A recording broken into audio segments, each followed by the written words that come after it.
जय हिंद, जय भारत दोस्तों। मैं पुष्पेंद्र गौड़ पुनः आप सभी का स्वागत करता हूं मेरी चैनल गणित की चौपाल पर। दोस्तों, विज्ञान विषय कक्षा 10वीं में हमारा कार्बन एवं उसका यौगिक अध्याय लगातार चल रहा है। इसमें पिछले वीडियो में हमने प्रकार्यात्मक समूह में कार्बनिक यौगिकों के नामकरण को सीखा था, जिसमें हमने हेलोजन समूह को शामिल किया था और अल्कोहल समूह को शामिल किया था। आज हम पढ़ेंगे एल्डिहाइड प्रकार्यात्मक समूह के बारे में। तो दोस्तों, जो एल्डिहाइड है उसमें अनुलग्नक जो लगता है वो लगता है एल, और इसमें जो प्रतिस्थापन किया जाता है वो एक पूरा समूह आता है कार्बन के साथ में H double bond O।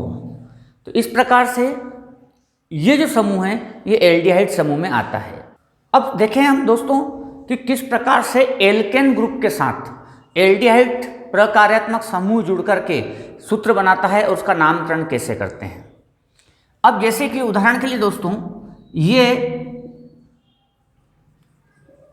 Aldehyde समूह है और इसमें यहाँ पर जो एक इसकी संयोजकता खाली है, इस कार्बन से हम हाइड्रोजन को भी जोड़ सकते हैं। अब यहाँ कार्बन की संख्या तो एक ही है और कार्बन की संख्या एक होने से ये एल्केन समूह में मीथेन होता है, लेकिन ये एल्डिहाइड समूह इसलिए इसमें अनुलग्न लगेगा एल, तो हो जाएगा मिथेनेल। मिथेनेल इसका सूत्र HCHO हम लिख सकते हैं। ये इसकी संरचनात्मक समूह है। लेकिन दोस्तों, अगर दो कार्बन हैं तो हमेशा याद रखना ये कार्बन भी गिनती में आएगा। इसमें यहाँ पर तो एल्डिहाइड समूह है, अब ये कार्बन बचा दोस्तों, तो इस प्रकार से इसकी संरचना हो गई। अब आप इसका सूत्र लिख सकते हैं, इस प्रकार से भी लिख सकते हैं CH3CHO, या फिर आप लिख सकते हैं, इसको लिखना इसी प्रकार से पड़ेगा CH3CHO, या आप इसको ऐसे भी लिख दिया जाता है। अब यहां पर हम कार्बन को गिनते हैं, यहाँ पे तो दो कार्बन आते हैं। अब दो कार्बन होते हैं एथेन में, और ये जो समूह है वो एल्डिहाइड समूह होते हैं। एल्डिहाइड से एल, एल्डिहाइड स्टार्ट होता तो एल उच्चारण होता है, इसलिए ये एल्डिहाइड से एल इसमें अनुलग्न लग जाएगा, तो ये हो जाएगा एथेनेल। एथेनेल एल। अगर कार्बन की संख्या और बढ़ती है दोस्तों,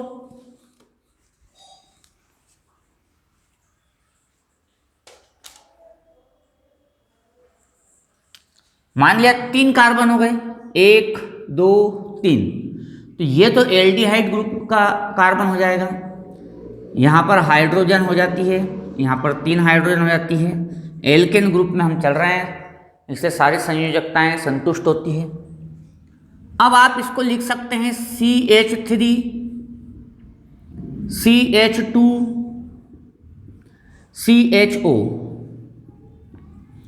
या ये दोनों कार्बन एक साथ भी लिख सकते हैं आप। 2 कार्बन C2, 1 2 3 4 5 हाइड्रोजन, और ये प्रकार्यात्मक समूह एक साथ आ जाएगा CHO, ऐसे भी इसको लिख दिया जाता है।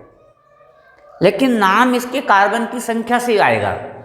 1 2 3, 3 कार्बन अगर एल्केन समूह में होता है तो ये बनता प्रोपेन, लेकिन एल्डिहाइड समूह के जुड़ जाने से इसका नाम हो जाएगा प्रोपेनेल। प्रोपेनेल। ऐसे हो जाएगा ब्यूटेनेल, ऐसे हो जाएगा पेंटेनेल, ऐसे हो जाएगा हेक्सेनेल। ये निर्भर करता है दोस्तों कार्बन की संख्या यहाँ पर कितनी है।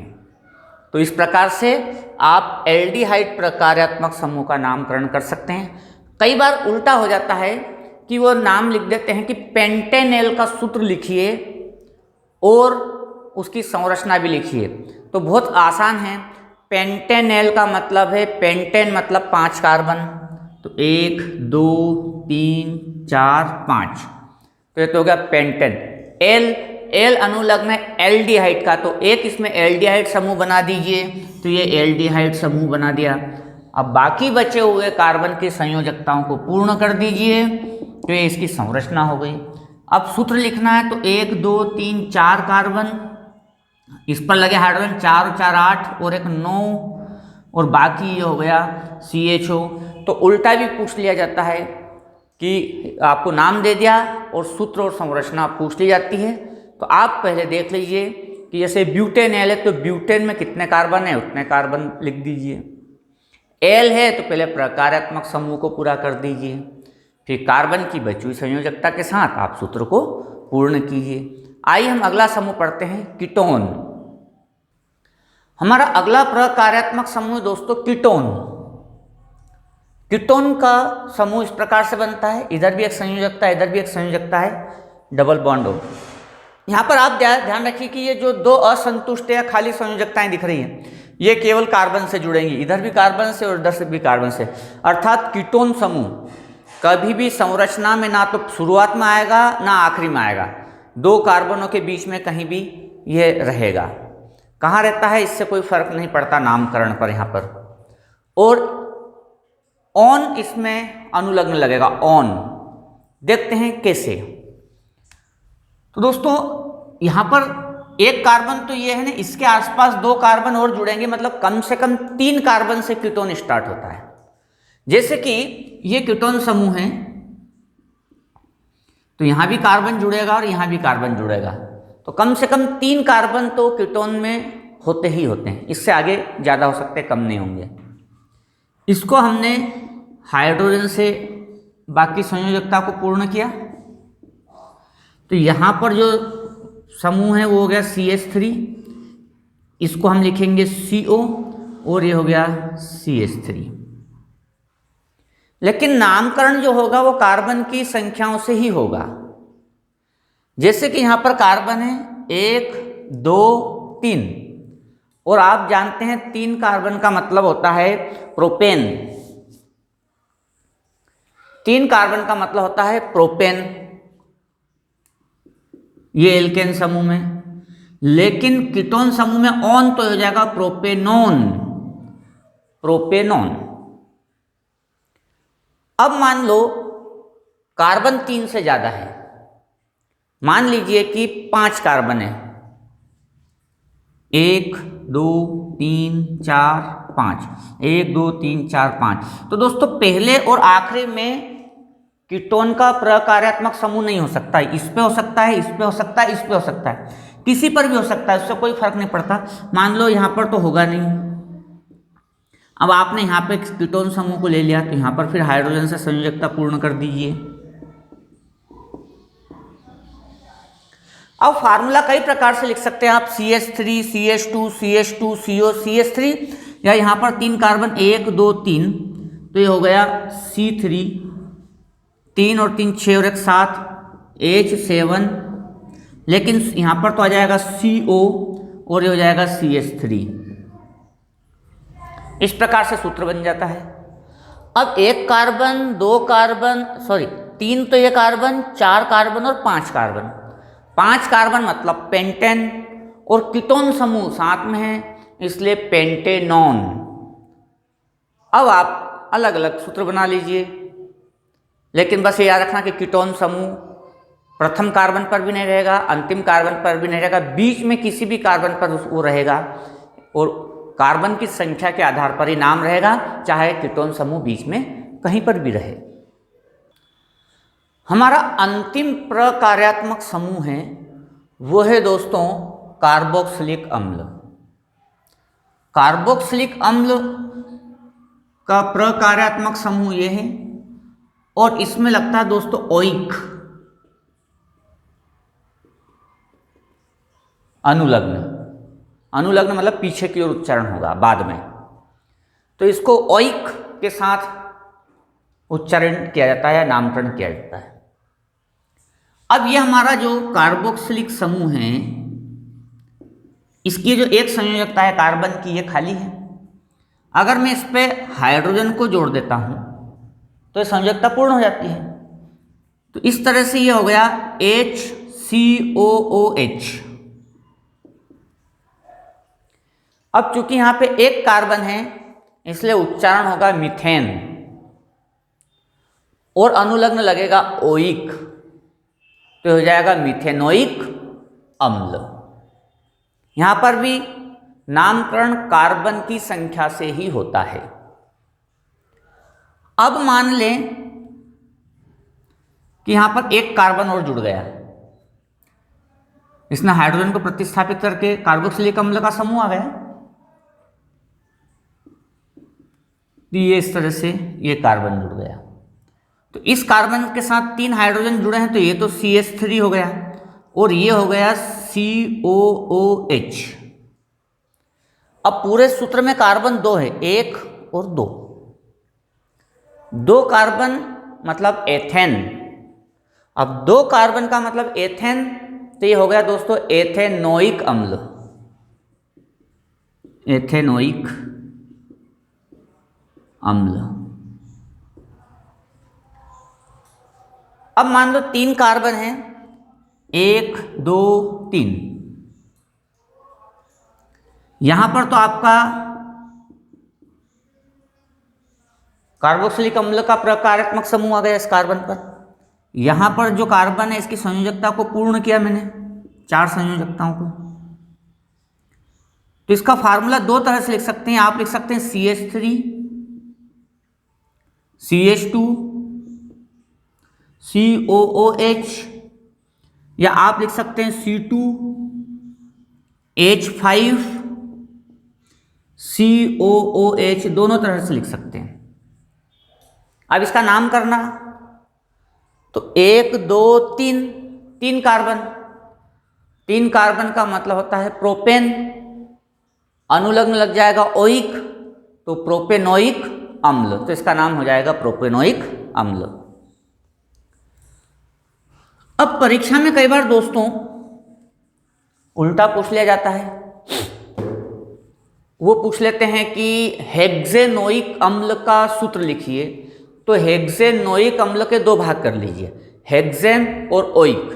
पहले हम हेक्सेन की बात कर लें, मतलब हेक्सेन मतलब 6 कार्बन, 1 2 3 4 5 6, ये तो हो गया हेक्सेन। ओइक मतलब कार्बोक्सिलिक अम्ल है, तो कार्बोक्सिलिक अम्ल का प्रकार्यात्मक समूह हो जाएगा OH डबल बॉन्ड। बाकी संयोजकताओं को पूर्ण कर लीजिए और इनसे हाइड्रोजन जुड़ जाएगा।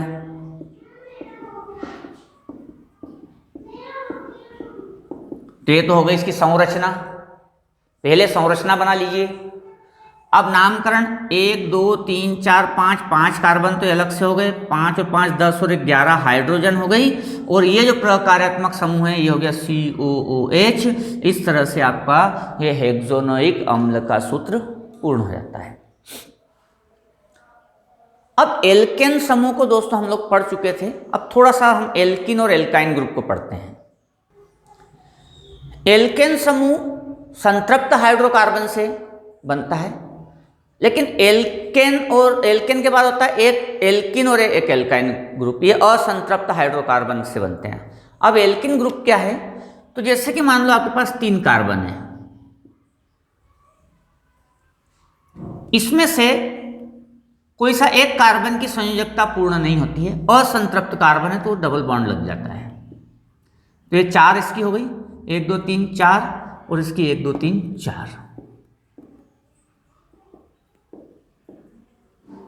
पहले यहां पर ये इस तरह से ये संतृप्त हाइड्रोकार्बन है, लेकिन इसकी ये संयोजकता मान लो पूर्ण नहीं हुई, तो ऐसी स्थिति में यहां पर डबल बॉन्ड लग जाता है, द्विबंध।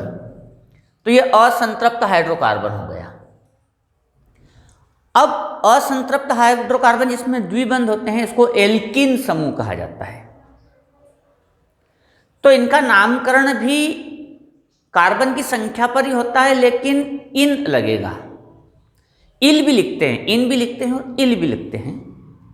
अब यहां पर 3 कार्बन है, 1 2 3, और 3 कार्बन का मतलब एल्केन समूह के हिसाब से चलते हैं तो होता है प्रोपेन, लेकिन ये असंतृप्त है इसलिए हो जाएगा प्रोपीन। यहां पर द्विबंध है इसलिए। अब आपसे कहा गया कि ब्यूटीन या ब्यूटिल दोनों सेम है। ब्यूटीन का सूत्र लिखिए या संरचना बनाए तो आप पहले ब्यूटेन का बनाएं। ब्यूटेन का मतलब हो गया 4 कार्बन, 1 2 3 4। ये तो ब्यूटेन का है, लेकिन वो ब्यूटीन तो कहीं पर एक डबल बॉन्ड या द्विबंध बना दीजिए, आपकी जहां इच्छा हो, हमने यहां बना दिया, मान यहां पर भी बना सकते हैं। अब इसके संयोजकता को पूर्ण कीजिए, 1 2 3 4, 1 2 3 4, 1 2 3 4, 1 2 3 4। हाइड्रोजन के साथ इसको पूर्ण कीजिए,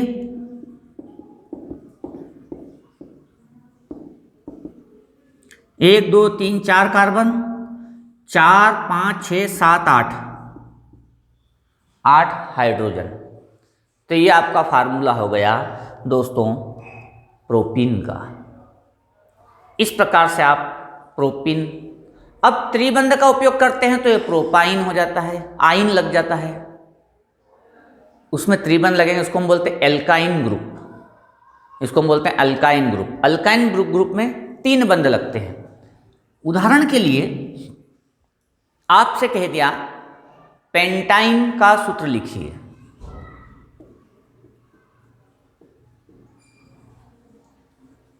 तो हम चलेंगे एल्केन से। पेंटेन में 5 कार्बन होते हैं, 1 2 3 4 5। लेकिन ये एल्केन ग्रुप नहीं है, आइन है, मतलब कहीं ना कहीं त्रिबंध लगेगा, तो इसमें आप कहीं भी त्रिबंध लगा दीजिए, 1 2 3, यहां भी लगा सकते हैं, यहां भी लगा सकते हैं, यहां भी लगा सकते हैं, यहां भी लगा सकते हैं, त्रिबंध पेंटाइन। अब आप इसमें क्या कीजिए, हाइड्रोजन के साथ संयोजकता पूर्ण कीजिए, 1 2 3 4। यहां आप देखें 1 2 3 4 हो चुका है, 1 2 3 4 इसमें हो चुकी है। अब इसकी 1 2 3 4, इसकी 1 2 3 4, बस अब हाइड्रोजन के साथ नामकरण पूर्ण कर दीजिए, तो ये आपका पेंटाइन हो गया। हो सकता है आपको सूत्र दे दिया जाए, किस तरह से इसका नाम बताइए। मान लिया उन्होंने कह दिया ये एक सूत्र,